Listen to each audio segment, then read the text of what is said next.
Hari ini saya nak menceritakan satu kisah sebuah pulau di Pulau Pinang, iaitu Pulau Jerejak. Pulau Jerejak ni mempunyai keluasan 362 hektar, di mana pada asalnya Pulau Jerejak ni tidak berpenghuni. Namun sekarang Pulau Jerejak menjadi satu tarikan pelancong dari dalam negara dan luar negara. Sebab apa? Dia mempunyai suasana nature dan telah ada resort yang dibangunkan, dan orang kata apa, boleh menjalankan aktiviti outdoor seperti hampa boleh mancing, memanah, boleh hiking, cycling, boleh berenang dan sebagainya. Tapi di sebalik keindahan dan keunikan Pulau Jerejak ni, terdapat kisah sejarah yang terdapat di Pulau Jerejak ni, di mana dulu pada cerita dulunya Pulau Jerejak ni menjadi pusat penempatan pesakit kusta dan TB, dan kedua menjadi pusat tahanan perang Asia pada ketika dululah. Jadi kita cerita berkenaan kisah yang pertama dulu, iaitu penempatan penyakit kusta dan TB. Pada tahun 1868, penyakit kusta telah merebak di Pulau Pinang, dan mereka ni telah ditempatkan di Pulau Jerejak. Pada masa itu mereka beranggapan penyakit kusta ni berjangkit melalui sentuhan. Jadi sehingga 70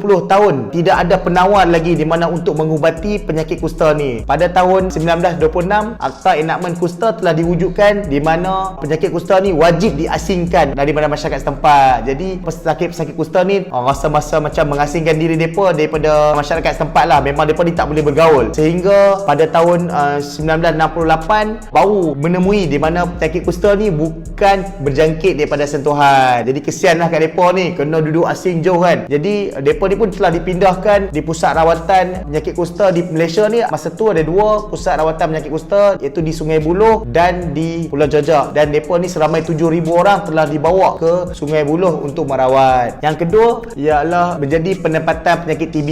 Di Pulau Pinang juga, apabila daripada merebak melalui batuk, di mana mereka juga diasingkan di Pulau Jerejak. Di Pulau Jerejak ni telah dibuatkan satu pusat perubatan TB di belah selatan Pulau Jerejak, di mana sebuah pusat perubatan telah dibangunkan untuk merawat pesakit TB.